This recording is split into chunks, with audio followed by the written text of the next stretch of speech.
Pada kesempatan kali ini, saya akan menjelaskan mengenai harga perolehan dan cara aset tetap diperoleh.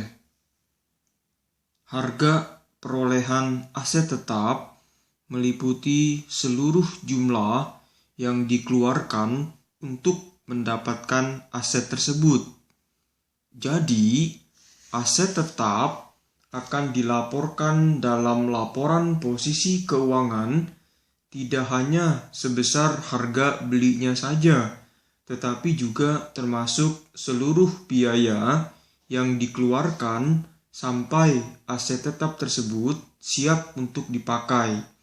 Sebagai contoh adalah pembelian mesin produksi, di mana harga perolehannya tidak hanya berasal dari harga beli saja, tetapi juga termasuk biaya pajak, ongkos angkut, biaya asuransi selama dalam perjalanan, ongkos pemasangan dan biaya uji coba, hingga mesin produksi tersebut benar-benar dapat dioperasikan dan dimanfaatkan.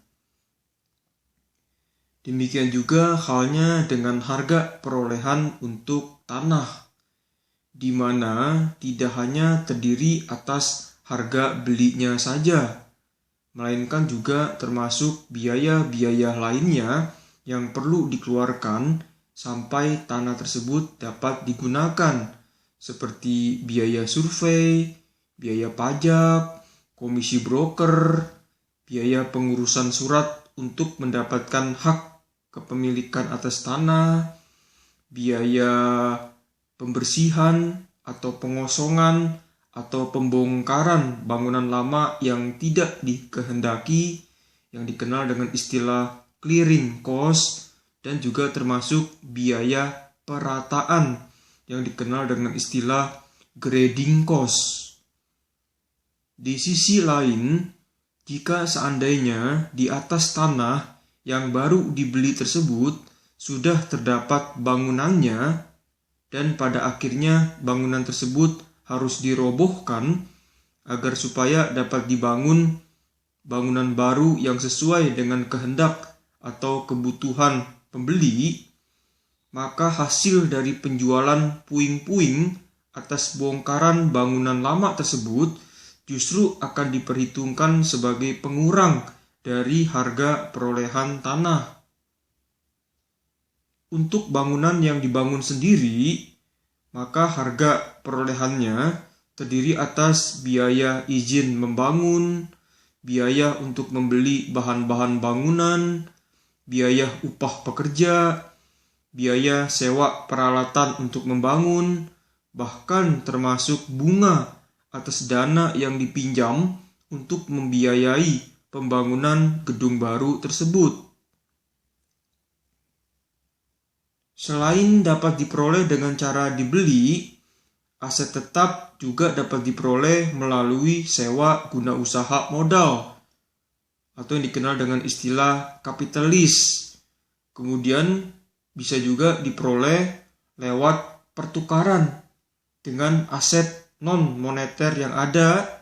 Kemudian bisa juga melalui penerbitan sekuritas, kemudian konstruksi sendiri, kemudian sumbangan atau donasi, kemudian melalui akuisisi perusahaan secara keseluruhan, atau dapat juga diperoleh melalui sistem bangun, guna, serah, atau yang dikenal dengan istilah BOT, Build, Operate, and Transfer. Sewa guna usaha modal adalah suatu kontrak di mana satu pihak atau penyewa diberikan hak untuk menggunakan aset yang dimiliki oleh pihak lain, yaitu pihak yang menyewakan, selama suatu periode waktu tertentu dengan membayar sejumlah biaya sewa periodik tertentu. Pada hakikatnya, sewa guna usaha modal secara ekonomi sama dengan pembelian aset tetap secara kredit jangka panjang. Dalam akuntansi terdapat ungkapan substansi mengungguli bentuk, yang artinya bahwa laporan keuangan seharusnya mencerminkan substansi ekonomi yang mendasarinya dan bukan pada bentuk hukumnya. Jadi, jika sebuah perusahaan secara ekonomi memiliki kendali atas manfaat ekonomi masa depan dari suatu benda, maka benda tersebut dikategorikan sebagai aset tanpa melihat apakah benda tersebut dimiliki secara sah atau tidak. Untuk kasus sewa guna usaha modal, aset yang disewa guna usahakan akan dicatat sebagai aset tetap sewa dalam pembukuan perusahaan penyewa atau lesi selaku pengguna aset, dan bukan dalam pembukuan perusahaan yang secara hukum masih memiliki aset tersebut. Dalam hal ini adalah si pemberi sewa atau lessor. Aset pada sewa guna usaha modal dicatat sebesar nilai sekarang atau present value dari pembayaran sewa di masa depan. Dalam beberapa kasus, perusahaan juga dapat memperoleh sebuah aset baru dengan cara menukar aset non-moneter yang ada. Umumnya, aset yang baru tersebut akan dicatat sebesar nilai pasar wajarnya atau sebesar nilai pasar wajar dari aset yang diserahkan.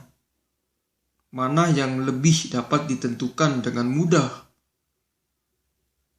Jika aset yang diserahkan untuk dipertukarkan adalah peralatan bekas, maka nilai pasar wajar dari aset yang baru umumnya lebih dapat ditentukan dengan mudah, dan oleh karena itu akan digunakan untuk mencatat pertukaran. Di sisi lain, perusahaan juga dapat memperoleh aset tetap tertentu dengan cara menerbitkan saham atau obligasi. Ketika nilai pasar dari sekuritas dapat ditentukan, maka nilai tersebutlah yang akan digunakan sebagai nilai aset. Namun, jika sekuritas, baik sekuritas modal ataupun sekuritas utang tersebut tidaklah memiliki nilai pasar, maka nilai pasar wajar dari aset yang diperoleh yang akan digunakan. Dalam kasus sekuritas tidak memiliki nilai pasar, maka penilaian oleh sebuah organisasi yang independen atas aset yang diperoleh mungkin diperlukan untuk mendapatkan nilai pasar wajar yang objektif. Di sisi lain, kadangkala gedung dibangun oleh perusahaan untuk digunakan sendiri. Ini mungkin saja dilakukan untuk menghemat biaya konstruksi, kemudian atau bisa juga untuk memanfaatkan fasilitas yang tidak terpakai, atau bisa juga untuk mendapatkan kualitas bangunan yang lebih baik. Sama seperti halnya dengan pembelian aset, harga perolehan aset tetap yang dibangun sendiri meliputi seluruh pengeluaran-pengeluaran yang terjadi sehubungan dengan pembangunan aset tersebut hingga aset tersebut siap untuk digunakan.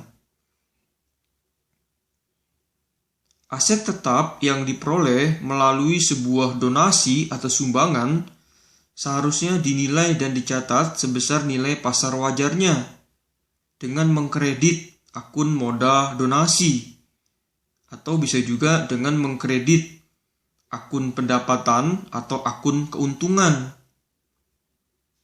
Pencatatan akun modal donasi dilakukan jika aset yang diperoleh berasal dari donasi atau sumbangan atau pemberian pemerintah. Sedangkan aset yang diperoleh dari pemberian lewat instansi swasta, maka seharusnya diakui sebagai pendapatan atau keuntungan dalam periode di mana aset donasi tersebut diterima. Yang terakhir, cara memperoleh aset tetap adalah dengan sistem BOT, yaitu sistem bangun, guna, kemudian serah.